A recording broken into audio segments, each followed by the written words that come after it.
Now that they're finally coming out to the light of day, we have the opportunity to see them.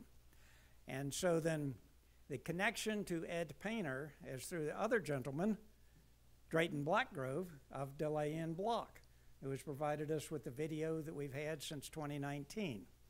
So then we are in for a good treat tonight with the two of them showing us the videos. Well, good evening, everybody, and thank you for coming to Train Tales tonight. This whole event has really been 3 years in the making. In 2019, I made my second visit to Saluda. My first visit was in 2016. I just briefly drove through town, checked out the grade, thought it was cool, and went on the rest of my vacation. But I came back down here to visit a friend of mine who lives in Flat Rock. He has an unbelievable model railroad. You might know him on YouTube, NS Modeler 24. He lives just down the road from here. So I came down here, hung out with him for the weekend, played model trains, and he said, hey, let's go to Saluda and just check out the grade. And so when I visited the second time, the creative juices started flowing, and I said, man, like, we need to bring some life into this railroad that's been, for all intents and purposes, dead for 20-some years. And I just got to thinking, how cool would it be to tell a story about an abandoned railway? And so I went back home to Michigan. That's where I'm originally from. And I got to thinking, like, how could I tell the story of Saluda? And I said, you know what? I'm just going to call the depot. There's a museum there. And the first two times I visited Saluda, I'd not been to the depot, but I said, I'll give them a call, see what they say. I talked to Mark over here and spoke to him on the phone. I said, hey, my name is Drayton. I'm from Michigan. I want to make a video about Saluda grade. Can we set up some time to do an interview with somebody at the depot? And he said, I've got just the guy. Come on down. When are you going to come? And I said, I'll be here next weekend. So I drove 10 hours from Michigan, and I met Mark here, and he introduced me to Dave, and we drove down to Melrose, and the rest is history. And we put together the first iteration of the Abandoned Railway series, which I would like to make more of, but I have a full-time job at a company that makes model trains, so I'm kind of busy at the moment. But maybe one day we'll be able to do some more of those videos. But while we were working on that project, there were some friends in the railroad world that said, hey, we know this guy Ed Painter, and he's like the coolest dude ever. He has like this house in the middle of two Norfolk Southern lines, and he's just outside of Chattanooga. You need to meet this guy. So I met him at the Tennessee Valley Railroad Museum, and we'd been friends on Facebook, but it wasn't until I moved to Tennessee to work at where I work at now. But anyway, so I messaged him on Facebook in 2019. I said, hey, Ed, I'm making this video. I hear that you have some old VHS tapes of Saluda. How can we bring these videos to life? And I don't know if Ed was drinking a bottle of wine that night or what, but he got a little confused, and I think he thought that I was looking for photos. So at that point, I was like, okay, well, I'll just move on. And Bob Lone, who's here tonight, was very kind and courteous and provided some awesome video from his American Alta Vista Productions. So that was really great to have that, but there was just something missing in this documentary. So anyway, I met Ed. We became friends. I go downstairs to his house, which you'll see in just a minute. And he's got this amazing model railroad under construction. I look around to his entertainment center, and there's this giant case of VHS tapes. How many tapes? 45, something? VHS and high, about 40-some. Yeah, so I was just like, man, what is this? And Ed says, this is my collection. So I start pulling the tapes out, and he goes, take a look at these. These are all my notes that have all the train information on them. And sure enough, there was tape after tape after tape of Saluda grade. So we started watching these videos, and I'm just like, Ed, we got to do something about this because, you know, other than Bob's video, there's really not a lot of footage out there of Saluda with revenue freight trains. So 3 years in the making, we've converted 45 some odd tapes of Ed's and have digitized them, and we're currently working on a Ed Painter Railfan series. But while we were doing that, how many hours of Saluda did we find? I think there's over 10 hours of trains on Saluda. Yeah. Literally. Spent a lot of time here. Yeah. So we've been working on this project for a long time, and that kind of brings us to where we are today. So, Ed, I'm going to roll the video. We're going to give everybody a little bit of background information on you, and then we'll go into your presentation. Sound good? Sounds great. All right, here we go. Hi, I'm Ed Painter. Welcome to my home in Cohutta, Georgia. You're watching the Painter series on Delay and Block Productions.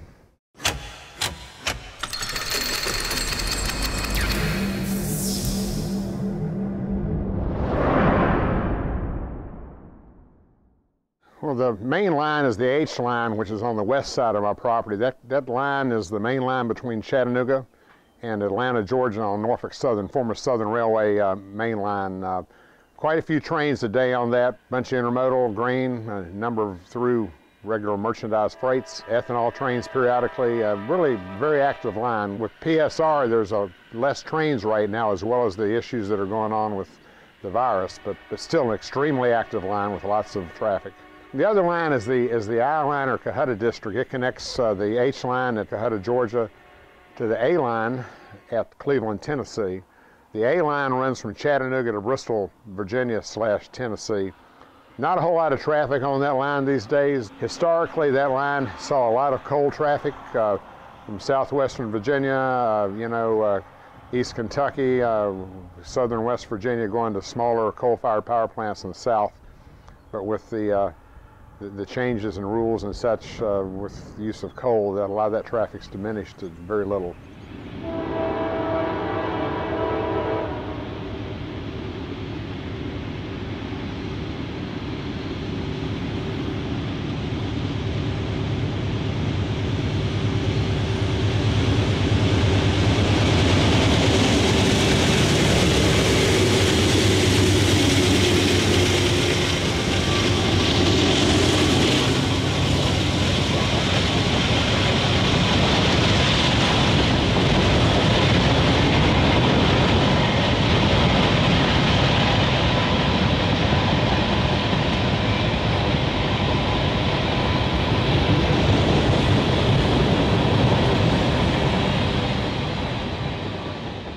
Well, I'm from southwestern Virginia, not too far from Bluefield, West Virginia. I was born in Bluefield because the largest hospital nearby was there.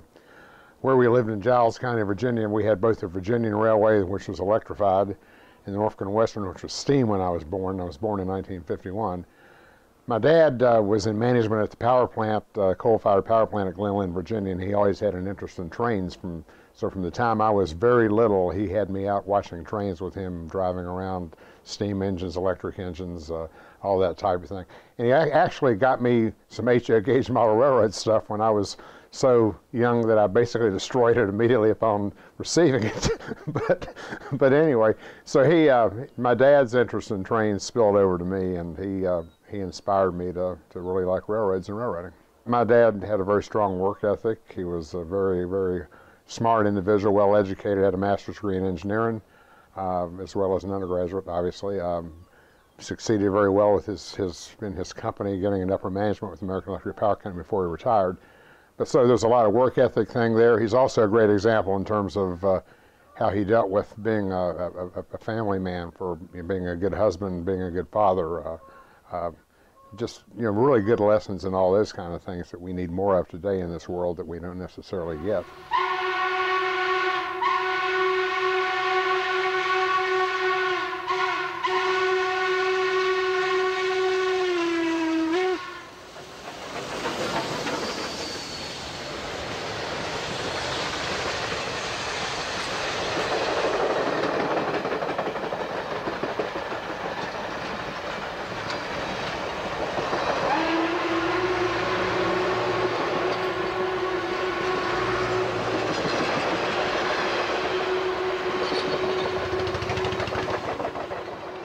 Probably didn't start photographing trains until the 60s, into the 60s. Dad got promoted and transferred to New Jersey, New York City actually, in 1965. And so the time frame we were up there, I did some photography of Erie-Lackawanna commuter trains we had where we lived in New Jersey. If you went to New York City, you took Erie-Lackawanna electric, former Lackawanna commuter trains. But when you would drive down on Route 22, you could see the central New Jersey, the Lehigh Valley, Pensy was around, all that stuff. Unfortunately, I didn't take a lot of pictures at that time because, couldn't get a driver's license in New Jersey until you're a senior in high school or something. Played football, all that kind of thing, so just didn't have a lot of opportunity. We took a few pictures there, and then when I'd come back to Virginia visiting, you know, we would do some photography too. Initially, even some stuff like Polaroids. I've still got some Polaroids of the Pelican in Abingdon, Virginia, things like that, or else go over to Monroe, Virginia, where we're visiting family in Lynchburg, you know, and shoot Southern stuff over there. And then back in Giles County, you had the NNW in former Virginia, which by then was all NNW. So when I was in college, I got involved very seriously in photography for the first time back in around 1970, 71. Got really enthused about it. Bought my first camera. It's a Mamiya Secor 35 millimeter single lens reflex camera. Before that, I just used whatever cameras the family had that were not necessarily that good, you know, in terms of quality of photography and whatnot. But then after living in New Jersey for a period of time, and my dad was transferred to northeastern Ohio, to Canton, Ohio. Anyway, so yep, the Ohio times in Ohio became pretty crazy with trains. So you went to college. Where'd you go to school at? Initially in Randolph-Macon in Virginia, which was not the best experience of my life. I didn't tend to take it very seriously, but the railroad ran right through the campus. So the RF&P became a real, I mean, you literally could see it right from the dorm. You could go out and shoot RF&P anytime you wanted to. Right, literally, like right there, you know, went through the campus. That's so I cool. enjoyed that. But my college career was sort of what's the proper term, torturous path. but that's just the way it was, you know. Sometimes we're not as mature as we need to be when we're younger, and it just took a while to get all that in order. You know, I've got a master's degree and an undergraduate in management, and I was a manager in commercial nuclear power for a bunch of years. But there's a time in life you probably wouldn't have been so sure that would have ever happened. So that kind of leads us to Ed's career. Ed, you were in the nuclear power industry for many, many years. Where are some of the places you got to go to? Well, I worked for Duke Energy for 11 years. I was at Oconee Nuclear Station. Then I got promoted and transferred to Charlotte. So I worked with the system with McGuire, Catawba, and Oconee. I guess 2004, Westinghouse made me an offer I couldn't refuse. So I went to work for Westinghouse. I was in Ottawa, Tennessee, Chattanooga for a while, and then they sent me to Arkansas Nuclear One, which is the picture you're looking at right here. And I was there as a resident site manager for 9 years. And before all the Duke Power stuff, I worked for Babcock and Wilcox as field service engineer and outage manager, and I went all over the country, went to Europe a bunch of different times, and even Japan, working on nuclear power plants. And pictured here, Ed, what do we have pictured here? That's Oconee Nuclear Station. That's where I lived. I lived in central South Carolina, right next to Clemson, and on the railroad in my backyard. And yeah, I was there from 88 till 98. Which basically spans the 10 Yes, years of yes, videotapes. yes, that you yes, recorded. absolutely. And here's the main reason you came to Saluda. Yeah, I met a girl on a excursion. I was a car host. She was on my car, and we ended up dating for a period of time. And she lived in this area, and she was a train nut, obviously. So we spent a lot of time watching trains. Very nice lady. You'll see here in just a second. Wendy actually got to ride in 611. You'll see her waving right here. This was on Saluda. That's her. You know, we were down in Melrose, and somebody looked down and saw us because we knew a lot of the train crewmen. And yes, and we got a ride. She did.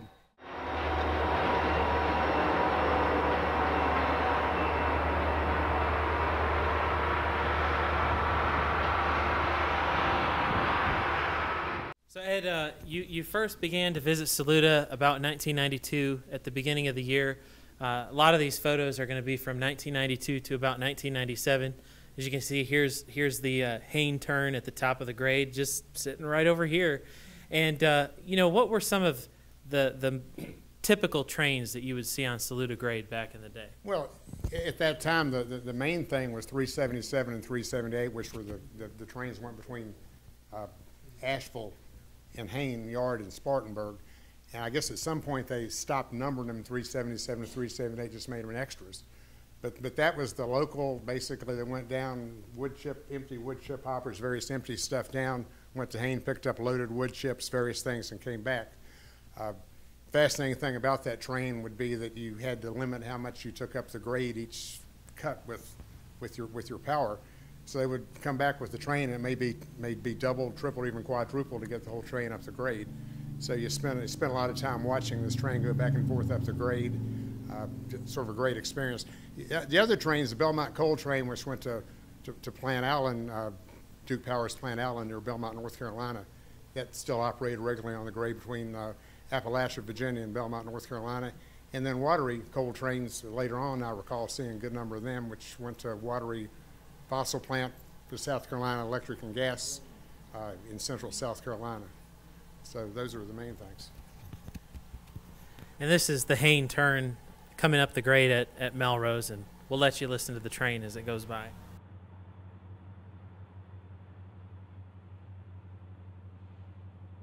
Essentially the same, but separately. So you see a lot of cars lettered for Southern, but in black with white lettering. So, and you'll see there's some clips throughout this that you'll see the radio cars. Some of the radio cars have Norfolk Southern on of them. Like this one. Like this one, yep. And some of them have Southern Railway. So, Ed, you know, the Hain turn was pretty cool because they broke it up, but it's probably pretty cool to see the Belmont go up.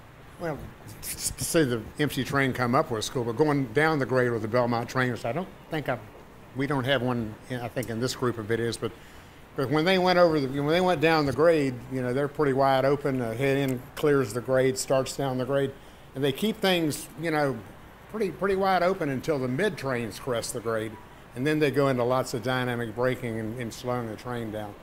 And if you didn't do that, you'd probably tear the train in two.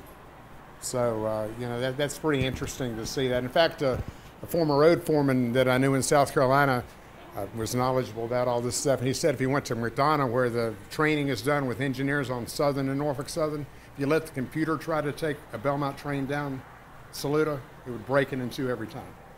So you're having to, you know, you have to really know what you're doing. You have to have the skill sets and the knowledge and just not a normal thing. Yeah, I'd be interested to see how they would run this railroad with leader. That would be kind of interesting, don't you think, Ed? Yeah, it would be. So, and this clip is kind of long, but the reason why we wanted to include the entire clip is so that you could see just how long the trains were going up the grade. Because when you'll see the Hain turn, it's only, I don't know, a dozen cars maybe sometimes. No, more than that. Was it more than that? Yeah, it may be 50 cars, I don't know, 60 cars. What do you think, Bob? 50, 60 cars? Yeah, something like that. Not a huge train, but enough of a train that you had to break it up, you get it up to grade. Yeah, so, you know, seeing these cars completely empty, they were lightweight, so you were able to take more as you go up. And I just think this is kind of cool because one of the things that I think about Saluda that's fascinating is it's timeless. This town, other than the cool old cars that are running around, it looks the same. So here we are at Melrose, and this is kind of an interesting clip. Ed, I'll kind of let you explain to folks where these cars are headed and a little bit about how they handled these wood chip cars. Well, you're allowed to take 11 loaded wood chip cars up the grade at a time. That was the maximum you were allowed. And if my understanding is correct, it was not the weight of the cars, the inability of the locomotives to power this up the grade, but the drawbars and knuckles and things like that, with the curvatures are what you were trying to protect. So the 11 cars was such that you weren't going to necessarily get a knuckle or a drawbar. So, you know, this is 11 car cut right here, and you can watch him, like we talked earlier, sort of ease into it before he gets it moving. And, yeah. Yep. So we got some Blue Ridge Southern guys here in the room, and these cars were actually headed for the paper mill in Canton. Yeah, that's correct. Yeah, these. In fact, one of the reasons probably why the grade stayed open as long as it did was the wood chip business that went to Canton to the paper mill. And aside from the Belmont trains and some of the other coal trains, this was the chief thing that the turn handled were wood chips. And at some point, obviously, Norfolk Southern found that this wasn't enough to keep the grade open. So. Ed, whose car is that right there? That was my girlfriend's car. She came down to pick me up. Yeah. Who's that with her? Maybe one of the railroad guys. You never. She would actually bake cookies and bring them to the railroad guys. They were really pretty good about that, you know. Really, and nice bunch of guys. The train crews could not have been nicer to get to know and chat with and everything. They were really good guys. So one other thing I wanted to say is Ed visited Saluda all the time, and what's kind of neat is he has footage of trains from all year long. So he's got footage of trains in the summer, he's got footage in the winter. One of the things that's neat to me is he's even got some footage when they were running in the rain. And obviously when it's raining, you're going to have wet rails, and you know, metal on metal, the adhesion's really important. So when it's wet, they're going to be using a lot more sand.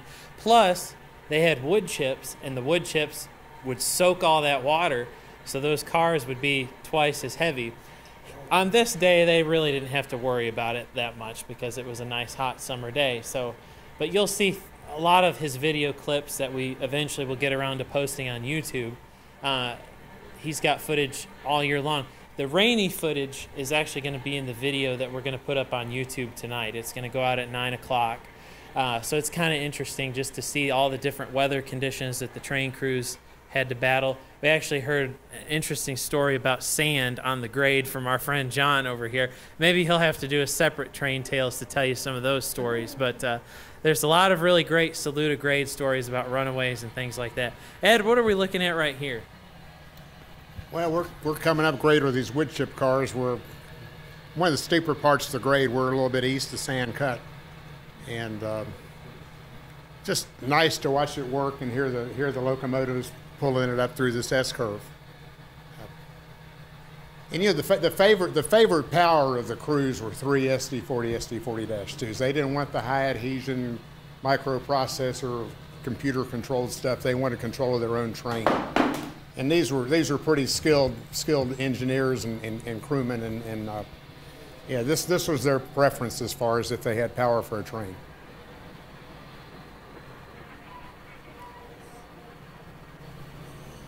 It's pretty sound. Pretty sound.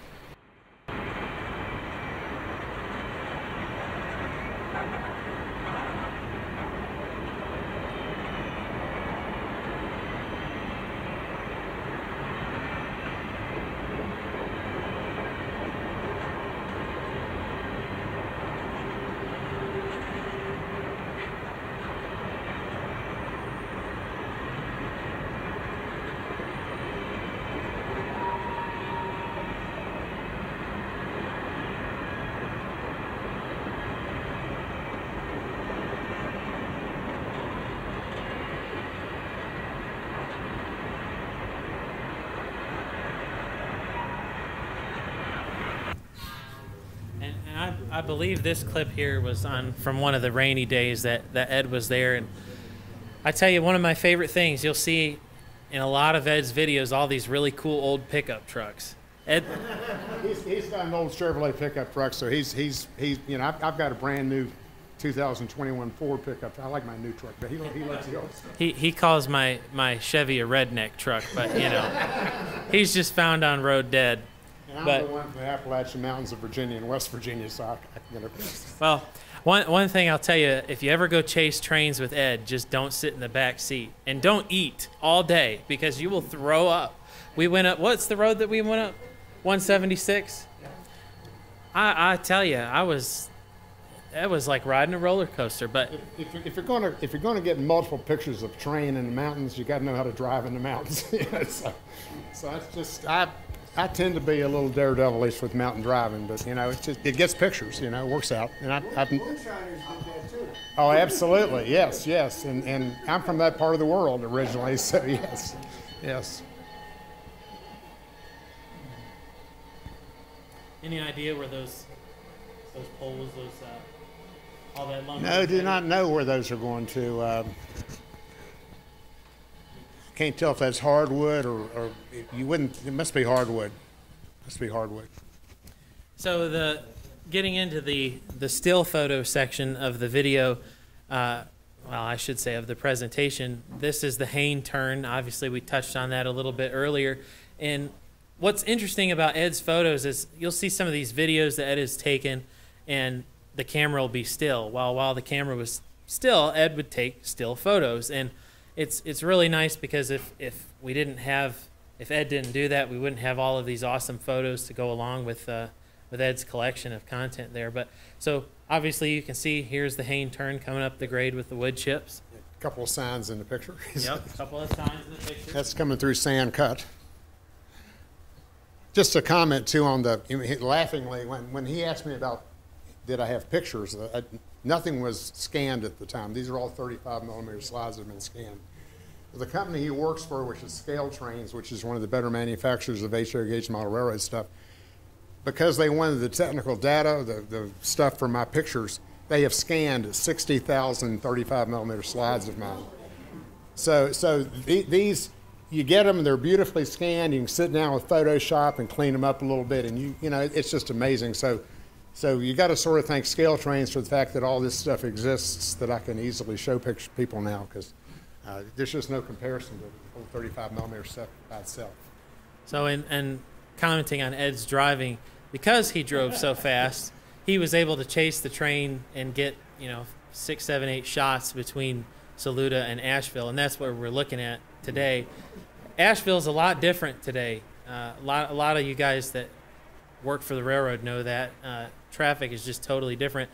As you can see, though, Ed got to know some of the train crews while he was here, like Bob, and got to know a lot of the guys and got to ride along. Ed, what was it like to ride up Saluda grade? Well, it was just very fascinating. Like I said earlier, you know, you really knew you were on a grade. You know, I mean, it literally, you were leaning back in a locomotive, and you know, power had to be functioning pretty well, and he had a notched up pretty far, and it was just fun. I mean, it really was. In sort of in a comical sense too, I'd sometimes turn down getting rides because I was trying to get pictures and I couldn't get pictures riding. Something I wish I could have done and never did was run a video the whole way up or down. I had an opportunity on the former Clinch Field one time and through the Nolichucky Gorge, and I was able to run the video the whole way. But at least I got some pictures. So that's sand cut right there.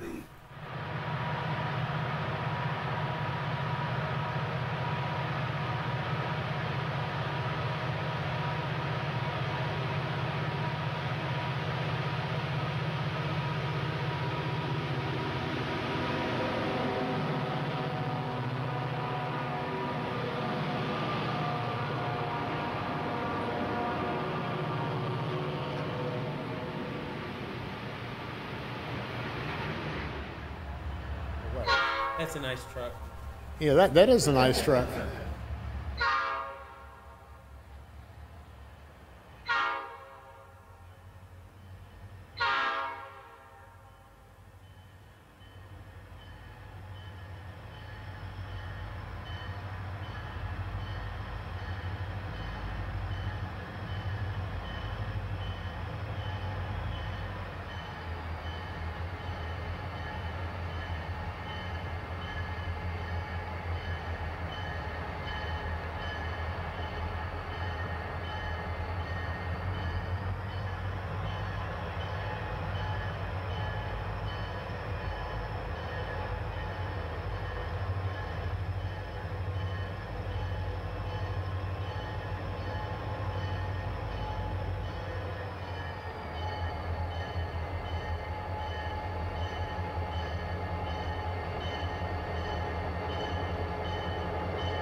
This is a road foreman getting off. Every train that came down the grade, a road foreman locomotives rode with the crew down the grade. And he would get off at Melrose like that. And they were some really nice guys too, the road foremen were. And so this is at Melrose, just to kind of give you an idea of what it looks like to have the Hayne turn come down. And like Ed and Bob were saying, between 50 and 60 cars coming down the mountain. Yeah. And so they'd come down here and the road foreman would get off. I don't know, we're actually going to see him get off the train right now. He may have already gotten off. But regardless, they set a bunch of retainers, and I can't remember exactly how many, but they had to set retainers, stop the train at the top, stop the top of the grade, set so many retainers to help with the braking of the train going down the grade. They'd get to Melrose, they'd stop the train, have to go release all these retainers. So I can't remember if it's 20 cars or exactly what it was, but.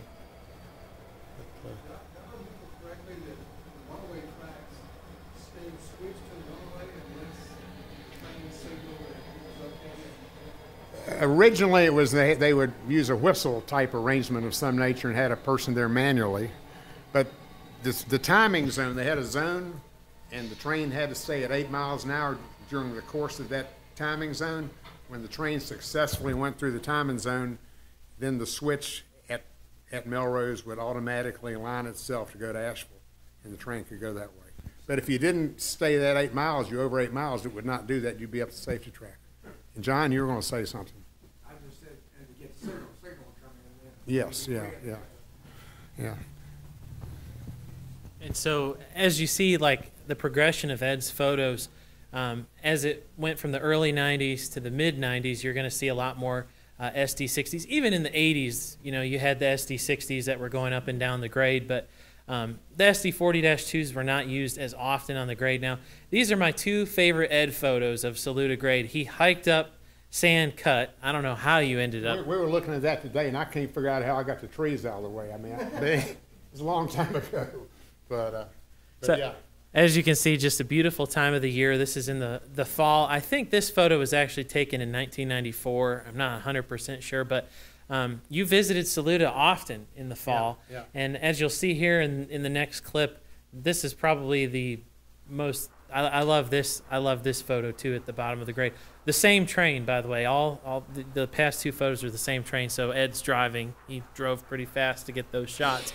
But here we are in the fall, and this is probably the most famous event on Saluda maybe ever, was when 611 went up the grade in 1992 for the first time.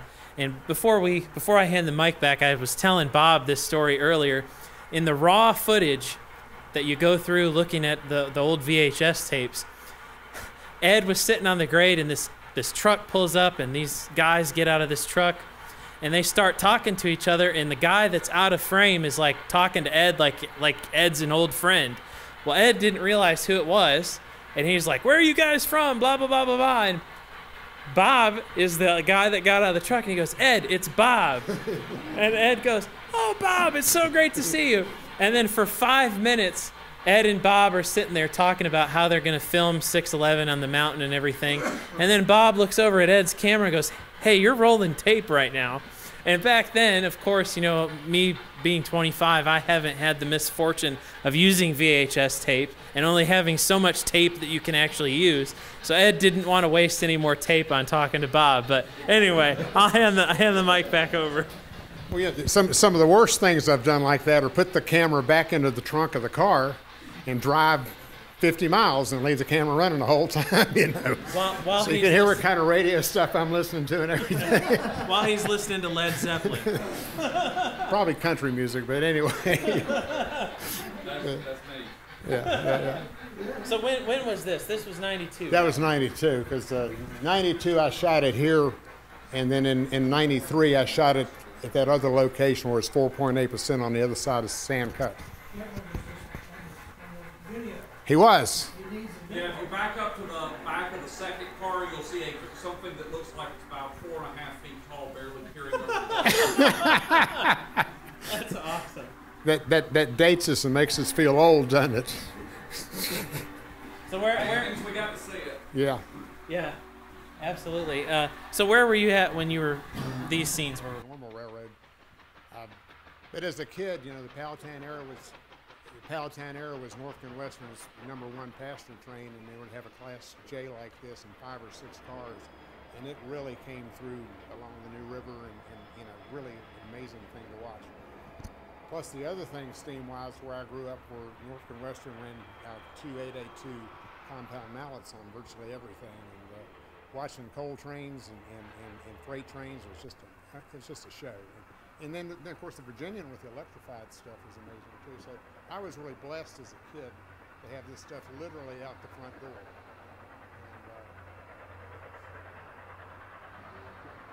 What's that?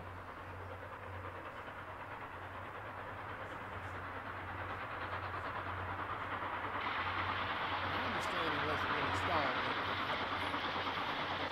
But Bob, you took pictures of it when it was installed.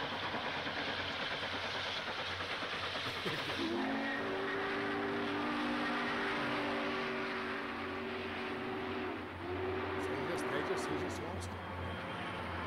Luckily, he regained it and took it back.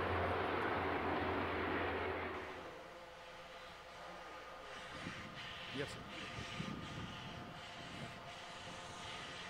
Interesting. Yeah, it wasn't necessarily a good situation, was it?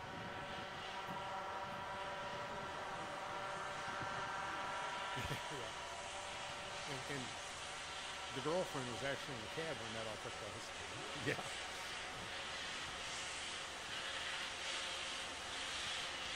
Bob, you rented a bucket truck, right? Didn't you have a bucket truck in Saluda looking down at the train coming through? If you look at that clip, you can actually see Wendy in the cab of 611 in Saluda, right in downtown. So, pretty cool. Anyway.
Wish I'd gotten that one limb out of the way. I don't know how I missed that, but this is in Melrose.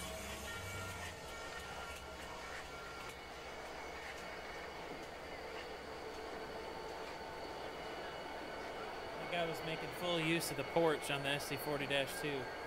He had a lot of visitors on the locomotives. Were you with the railroad or? Okay. So okay.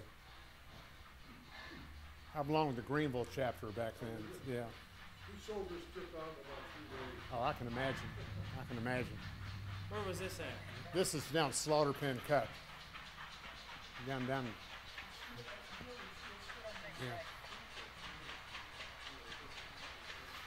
Yeah, I hiked all the way down here, and I had to run like the living devil to get back to my vehicle to get back up to the next picture. But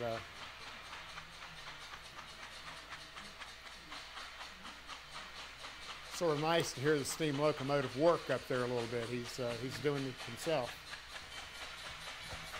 So Ed, we got an N&W steam engine on Southern rails. How did people feel about an N&W engine on Southern rails?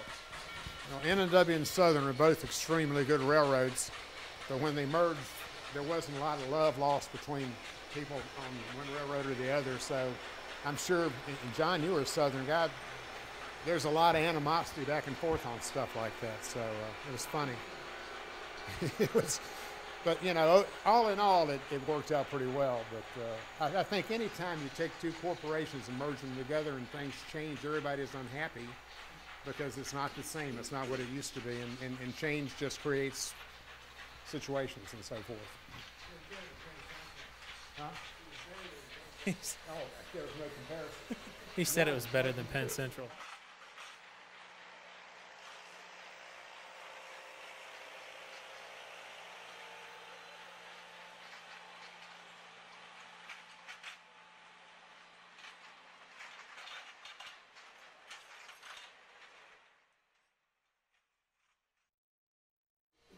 So this next clip you'll see is 611 at the steepest point of the grade, and we'll be quiet so the steam engine can do the talking.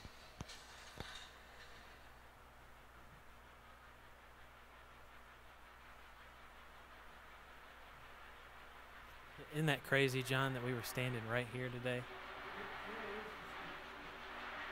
If you look at the track chart, it says 4.8 right at this point, just to the west side of Sand Cut.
Did you have to fight a lot of people to get your shot there, or did you get there early enough?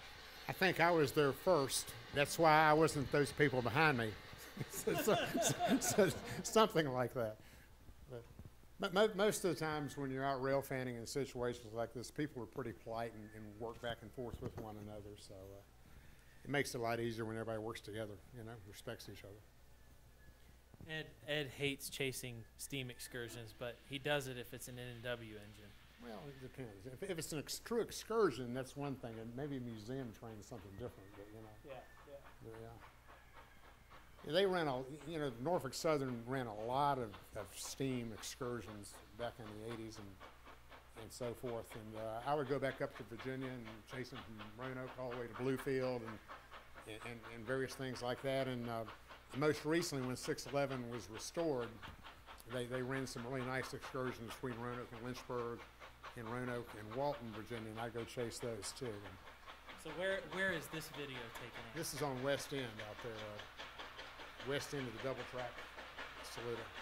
And you can see all the rail fans in their cars chasing the train. Yeah, at a high rate of speed.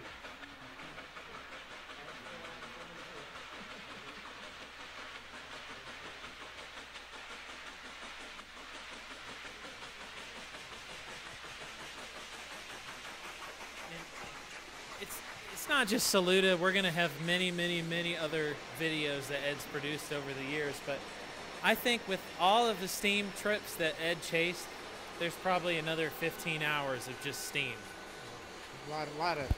Chased a lot of excursion trains, and a lot of fun,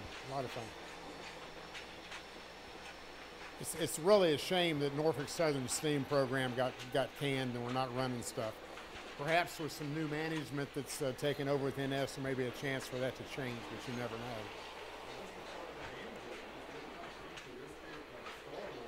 Well, there was a time, you know, as diesels came along and this and that and the other, they tried to take steam locomotives and give them a streamlined. So many railroads put skirting and various things like that on the locomotives to give them a fast or futuristic kind of look or whatever, you know, like it. Yeah. These locomotives, they started building Class J locomotives in the 30s. They built a group during the middle of World War II. And in the ones they built during World War II, they didn't put the skirting on because of the materials issues, you know, with the war effort and all that kind of thing. If you want to see a Class J look amazing, you should see how brutal this locomotive looks when it doesn't have the skirting on it. I mean, it's just a huge, huge steam locomotive. And they were the most powerful 484s that any railroad owned and operated. That's in Tryon. Yeah, so one of the things that I wanted to point out, if you watch the documentary that we put together, the remastered version, one of the things that Dave mentions in the video is that Tryon is 1,000 foot lower than Saluda. So in a very short distance, they were going up 1,000 feet, and most of that was done at Saluda. I think it was 606 feet that they gained in elevation from Melrose up to the grade. So yeah, so and now we're really starting to get into the late 90s. As we go through these photos, you're going to see locomotives with ditch lights. Ed, I want you to tell me how you really feel about ditch lights. From a photography perspective, when they flash, ditch lights flash, they mess up your picture.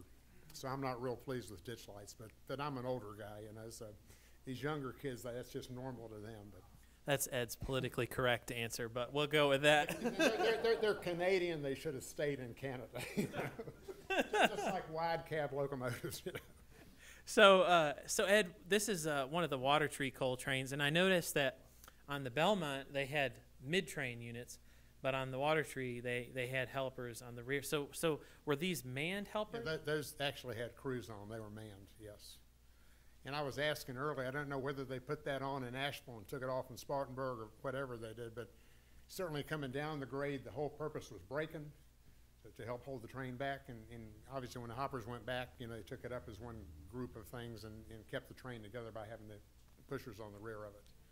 Now, Ed, one of the things I wanted to ask you about is how did the train crews feel about the GE locomotives? Because as you watch your videos, you'll see a general progression from EMD to GE. How did crews feel about the GEs at the time? Well, I think in general, the southern crews tended to be far more negative about the GEs than north and western crews were. But for years, EMD had been the standard and had the bulk of the market as far as selling locomotives to railroads. GE did a lot of significant things, and one of the things they were capable of doing was getting better fuel efficiencies out of the locomotives. They put together a really good program to help railways with mechanical department maintenance on locomotives. So in time, GE became a favored locomotive, and the crews, you know, eventually liked them, but it was a different thing. Southern didn't have many GEs at all, and so different is not necessarily fun and good. So. We'll highlight it a little bit later on in the video, but Ed, I noticed that they're using the track that's on the west side of the hill. What's going on with that? I think the way they did this, and the first cut would come up and go down this track, and he'd cut off the first cut and go through the turnout, and he'd come back down the other track, and he'd bring his subsequent cuts up the grade on the other track, have to shove them back and reassemble them at the west end. But the first cut came down this track. So if you like model trains and you want to model Saluda, it's really frustrating as a model railroader because nobody makes these cars. Well, sort of. My friend that has the cool model railroad up in Flat Rock got a 3D printer and started to make these cars. And you can actually get some of these wood chip cars. I think NS was the only railroad that had them, but he actually is studying to become a medical doctor, and he's been in school forever. And he was just like, I just don't have time to make these cars anymore. So he sold the business off to a guy by the name of Jim King, who you might know, Bob. I don't know if you know Jim King or not, but Jim King, Jim Wren, the former editor of Trains magazine, talks about how Jim King was one of his best friends, and they went to Saluda all the time back in the day. So if you want an authentic wood chip hopper, just go check out Jim King's wood chip hoppers. You can order them online. I think it's Southern Tier models. I can't think off the top of my head, but if you wanna know, just email me and I'll get you the information. But yeah, that's the only way you can get correct cars. So obviously you got a mix here, and I really like this shot right here. I don't know why, but it's just cool because that sign, like I said, Saluda is just kind of timeless, and you can look out that window right there and still see that sign. So here we go. We got more GEs coming up the hill.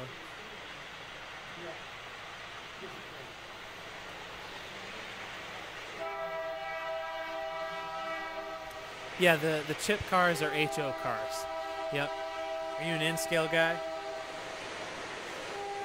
Oh, okay. Hey, nothing wrong with that. Okay, hey, that would be awesome.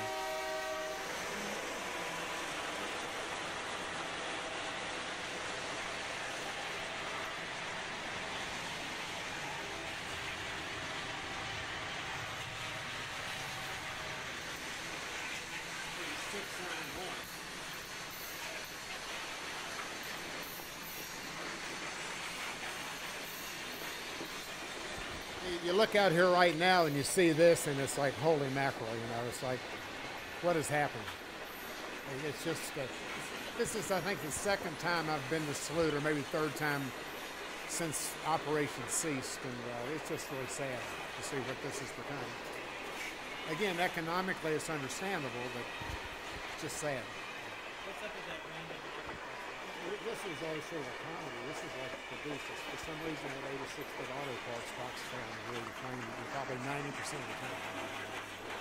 Again, I don't know what that specifically transported, but.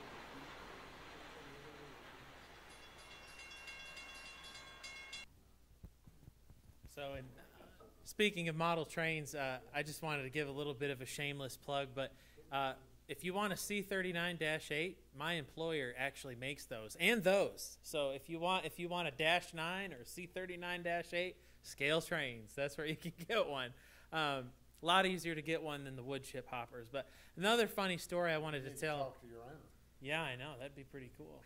Maybe we can convince them. But another thing I wanted to mention is back in the 90s, the -9 top hat engines. Norfolk Southern was the only railroad that had those. They were kind of the last holdouts on standard cab locomotives, and same thing like SD70s. They had the option to go with the safety cab, but they stuck with the standard cab. But there's actually a guy on YouTube who did a review of one of these models that we make, and he knocked off like 5 points or whatever on the review because we put the wrong horn on the -9. Well, if you actually watch Ed's videos, we put the right horn on the locomotive.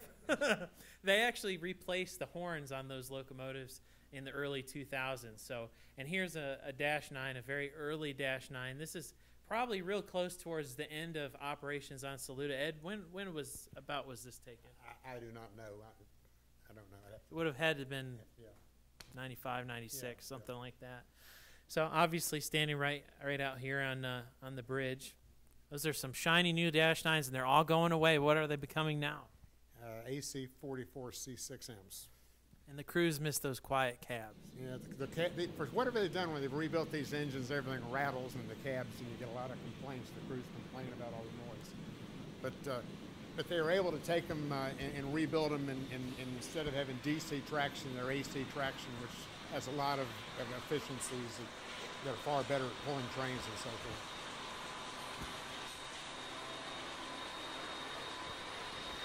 So, and real quick, I wanted to say, this is towards the end of Ed's footage on Saluda.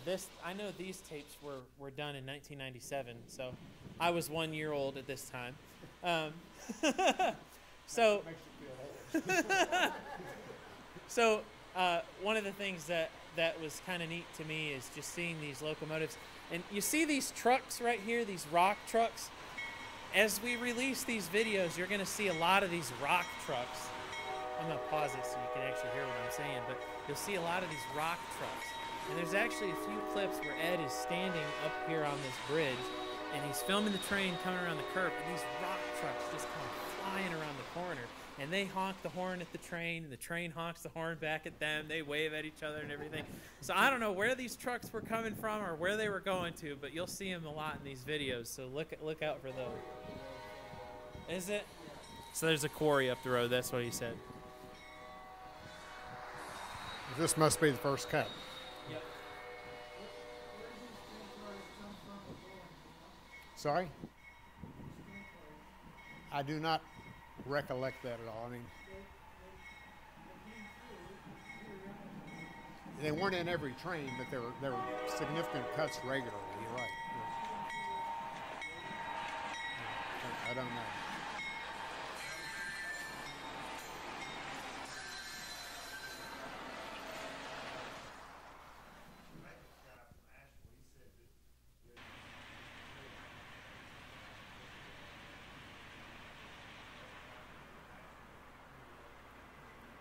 Really?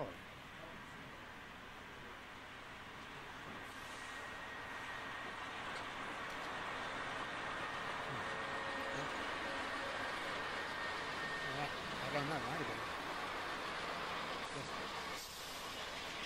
Ed, they did you a favor. They turned the ditch lights off. Yeah, that's good. That's good. And it's got a standard cab, too. I like standard cabs. You know, it's funny because as a kid with my dad in model railroading, you know, when I was in my 20s or late teens, you know, I'd go in and all these older guys would look at what I had and these SV40s and GP40s and GPIs. And it's right that they're playing all this modern stuff that couldn't stand it. This wasn't railroading. This wasn't railroads. I'm just about as bad as this. It's what you do up there. See, and me being a young guy, I like to model the modern railroads of the time. And Ed's got this awesome model railroad in his basement, so I'll bring all these locomotives and cars over that have graffiti all over them, dirt, dust, just nasty looking.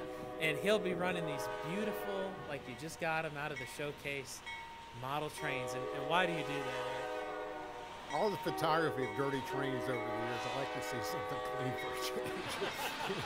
But no, it's just, and I modeled from 1964 until 1982, you know, but no, it's, you know, another thing about model railroading is do whatever you want it to do. I mean, it's whatever pleases you, whatever you enjoy, that's what you can do with your models. And another thing I was going to say is this footage was recorded 4 years before they shut down the grade. So this was the typical motive power that you'd see on the grade just before it shut down, the big Dash 9 4,000 horsepower locomotives. And it's really kind of sad, but one of the things that Ed and I talked about while we were putting this series together is it's history, you know, and that's why we spent the time converting all these tapes. We spent a lot of money converting these tapes. It wasn't cheap to have the tapes digitized, but it was absolutely worth it. If we hadn't done that, we could never have done anything with this, you know. It took about 2.5 months to convert all of Ed's tapes, and we had a professional do that for us. You guys are really getting to see a lot of the footage. We're probably going to release one video every 6 months or so because, like I said, there are so many other videos that Ed recorded, not just Saluda. And we want to save the Saluda stuff and make sure that stays special. So. Well, that concludes our presentation. If anyone has any questions, we're happy to take some. So. Thank you all very much. Appreciate it. Thanks.